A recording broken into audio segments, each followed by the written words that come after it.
Welcome to Language Retreat. Today, we would be looking at the first poem in the 12th HSC board syllabus, which is Song of the Open Road.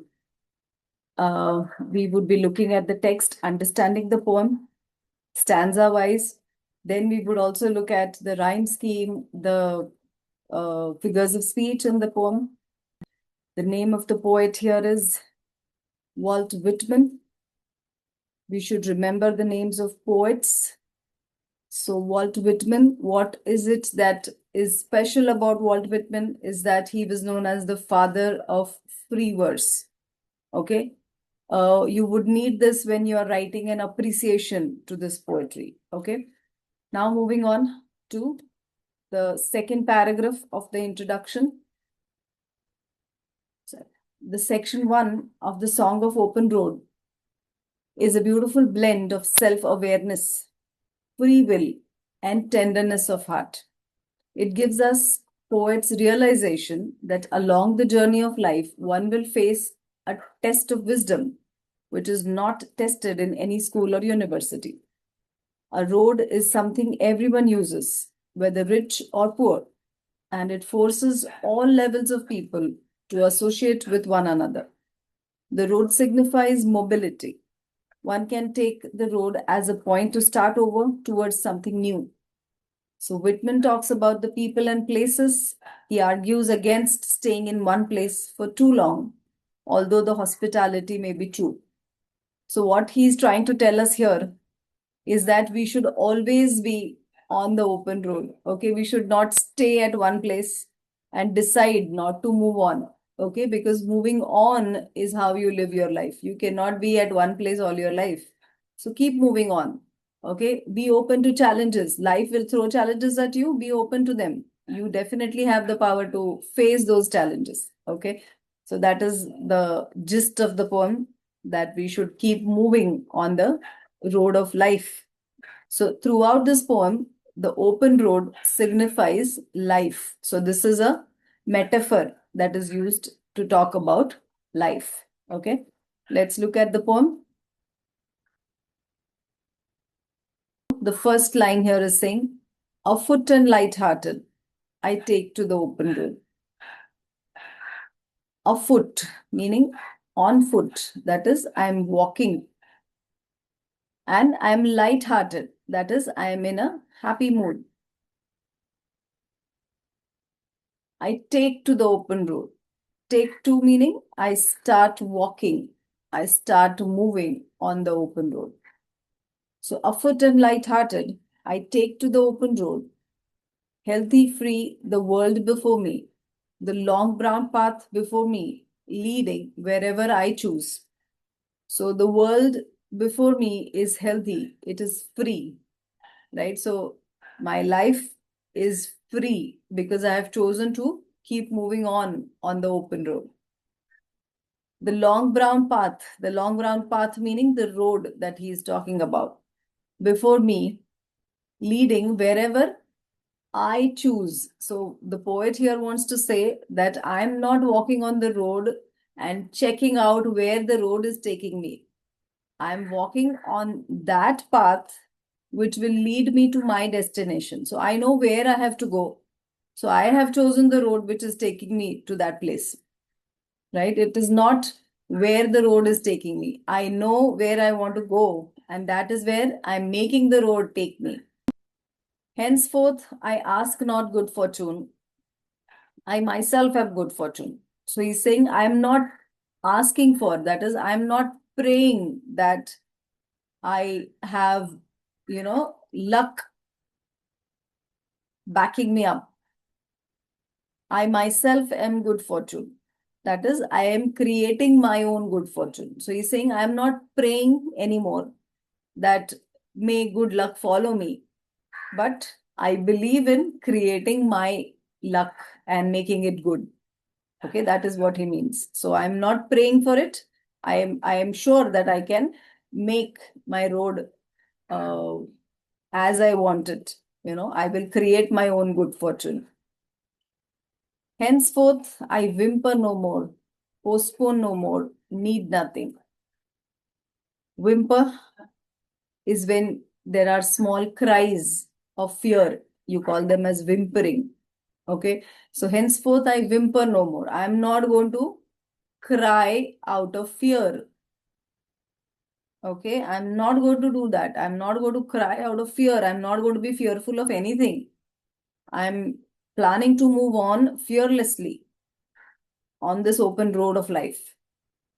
Postpone no more. That is things to be done today. I'm not going to keep them for tomorrow. Okay, I'm going to do them right away, not keeping them for the next day. I need nothing. Need nothing meaning I have everything that I need. And if there is anything more that I require, I have the power to get that as well. So it is self-belief. When he says need nothing, it is showing his self-belief that I don't need anything from anybody. Okay. If I need anything, I can make sure that I make it available for myself. Done with indoor complaints, libraries, querulous criticisms. Strong in content, I travel the open road. Done with indoor complaints. So complaints, criticisms, and libraries. Okay, he's talking about all those activities which are indoor activities and which you can do alone. All those activities where you don't need anybody to complete those activities for you. You don't need a partner. You can always do that all by yourself. Okay, so he's saying done with indoor complaints. So I'm not going to complain about people and situations anymore. Libraries, meaning again, library is a place where you go and read a book. You don't need a partner. It is an activity which can be done alone, right? So complaining about something and someone, going to a library, reading books, querulous criticisms, criticizing people and situations, all of these things are something which could be done all by myself. I don't need partner for that. So I'm done with it now. Not going to do these anymore. I'm not going to complain about life and situations and people. I'm not going to criticize anybody. And I'm not just going to go to a library and sit down and read a book. I'm going to face life now. Whatever comes my way, I'm ready to face life. Strong in content, I travel the open road. So content meaning satisfied. So I'm strong and I'm satisfied. And I'm traveling this open road. Open road meaning again, life. I'm facing life. The next stanza he says, the earth that is sufficient. I do not want the constellations any nearer. I know they are very well where they are. I know they suffice for those who belong to them. Now here, he is making a reference to astrology. Okay, he's saying the earth is sufficient. I do not want the constellations any nearer. Constellations are groups of stars. So, saying earth is sufficient. He's saying the earth, the world that I am in is more than enough for me to prove myself. I do not want constellations any nearer. I'm not praying that the stars and the constellations and the planets, play an important role in my life of, supporting me in my problems or helping me resolve my problems. I know they are very well where they are. So he's saying, I don't want any help from the stars, the planets, basically from any astrological point of view. I know they are very well where they are. So next line, he's saying, having said that, I don't want help from any of the stars or the planets or anything in the space. He's saying that it is not that I'm saying that people should not believe in astrology. Okay, he's saying this is for me that I'm talking about, that I don't need this support from stars and planets and from astrology overall. Okay, I know they are very well where they are. Okay, they might be helping people. Astrology might be actually helping people. I know they suffice for those who belong to them. So people who want to believe in astrology, the people who want to consult astrologers, I am not saying that they should not be doing it. Okay, I am just mentioning that this is me. I do not want any support which is external. Okay, might be the stars or the planets or my birth chart or anything. I don't want that to be part of my life, because I am confident that I can take care of my life. I can solve the problems in my life. Okay, right? So he's not criticizing astrology. He's saying that it doesn't have a place in my life. Okay, I know this suffice for those who belong to them. So astrology might be helpful to people who have seen results or who are still here. I carry my old delicious burdens. I carry them, men and women. I carry them with me wherever I go. I swear it is impossible for me to get rid of them. I'm filled with them and I will fill them in return. So he's saying, still here, I carry my old delicious burdens. Okay, so my burdens meaning my responsibilities. Okay, it might be my parents, it might be the elders in my family. Okay, they are my responsibility. Okay, and he is calling them as delicious burdens. So burdens are troublesome, right? Burdens are heavy. But when you're calling them delicious burdens, what it means is I am enjoying fulfilling all those responsibilities. Okay, when I say that I am moving on the road of life, I don't mean to leave my people behind and move on the road of life. I will fulfill my responsibilities, my duties towards them, and then keep moving on in the road of life. So I will take them with me. It is not that I want to shun away from my duties. Okay, so he's calling it as delicious burdens because he wants those responsibilities and he likes those responsibilities as well. I carry them, men and women. So I'm carrying all the seniors in my family, all the seniors in my life. I'm carrying them with me. I have not left them. Once I have gotten what I want from them, I have not left them behind. I'm taking them with me. I carry them with me wherever I go. So I'm taking my responsibilities with me. I'm fulfilling my duties while walking on the road of life. I swear it is impossible for me to get rid of them. So he's saying that it is not possible for me to get rid of the duties or responsibilities or run away from them, from the people in my life. So these people have given me something in the past. Okay, I have benefited from them to become strong and intelligent as I am now. So now I'm not going to shun away from the responsibilities. Okay, I will fulfill all my responsibilities. I'll take them with me wherever I go. I'm filled with them and I will fill them in return. So he's saying, I have been benefited from them till now. Now it is my time to give it back. Right? Okay. So he's calling this as a symbiotic relationship. Symbiotic relationship is a give and take relationship, right? So when you are giving something to someone, you are also getting some benefit out of that person. So this is called as a give and take relationship. So he's saying that I am filled with them and I will fill them in return. Okay. So the poet overall in the poem is trying to say that it is my life. I can create it well. I don't need any support from people or from stars and planets. Okay, I believe that I can walk on the road all by myself, making sure that I get whatever I need in life. And on my way in this life, I'm not shunning my responsibilities as well. I'm fulfilling all my duties along with progressing in this beautiful life. Okay, so that is the line-wise explanation of the poem. Looking at the rhyme scheme first. Rhyme scheme is how the lines of the poem are rhyming with each other. Okay, so here this is called as a free verse poem. Okay, we read that Walt Whitman was known as the father of free verse, right? So this is a free verse poem. There is no rhyme scheme to this poem. Okay, or the lines are not rhyming with each other. Okay, they stand all by themselves. So it is called as a free verse poem. Now let's look at the figures of speech involved. Okay, so Song of the Open Road. As I said, the open road here is talking about life.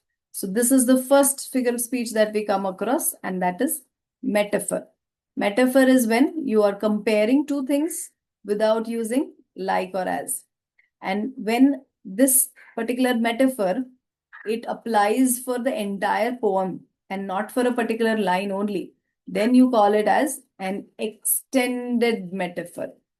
So this is an extended metaphor where open road signifies life throughout the poem, not just for one line or two. Okay, so that is your first figure of speech. The second one is in your first stanza. If you look at the first line, afoot and light-hearted, I take to the open road. So afoot and light-hearted, I take to the open road. Here, if you observe, the vowel O is repeating throughout the line. So there is a vowel O in afoot. You have an O in two. You have an O in open. You have an O in road. So afoot and light-hearted, I take to the open road. Here you have the figure of speech called as assonance. Okay, assonance is when the a particular line has a particular vowel sound repeating throughout the line. Then you call it as figure of speech assonance. So this is line number 1 where you see figure of speech assonance. ASSONANCE. So that the explanation for assonance is repetition of a vowel sound throughout the line. Coming to this line, henceforth I whimper no more, postpone no more. So you observe that the words no more have been repeated in the same line. So figure of speech here is repetition. Focus on the spelling of repetition. It is not repetition, it is repetition. Okay. In the next line, complaints and querulous criticisms. Both of these mean the same, right? So you have a figure of speech called as tautology. Tautology means when synonyms are used in the same line of the poem. So complaining and criticizing, querulous criticisms is one and the same, right? So they are synonyms of each other. And so the figure of speech tautology is used here. Strong and content, I travel the open road. If you observe, the actual word order should be, I travel the open road, strong and content, isn't it? And the word order has been changed. So you call this figure of speech as inversion. The explanation of inversion is change in word order. So strong and content, I travel the open road. The first 3 lines of the poem on this page. I do not, I know, I know. So they are beginning with I. All of these lines are beginning with the same word, right? So we have a figure of speech for that, which is called as anaphora. When the consecutive lines of a poem, they have to be consecutive. Okay, first line, third line, seventh line, aisa nahi chalega. It has to be consecutive. So when consecutive lines of a poem begin with the same word or words, you call it anaphora. Okay, again here, I swear I am filled. ये भी anaphora ही है. ये भी 2 lines back to back हैं. These are also consecutive lines. So it is also anaphora here. Okay. Then again you have I carry, repeat हो रहा है. So you have repetition here again. Word or words are repeated in the same line.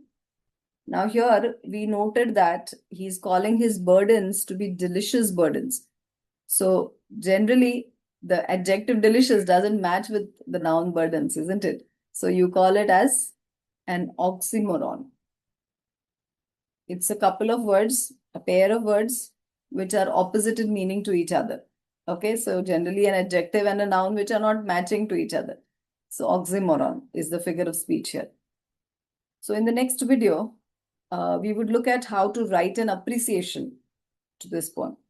So stay tuned.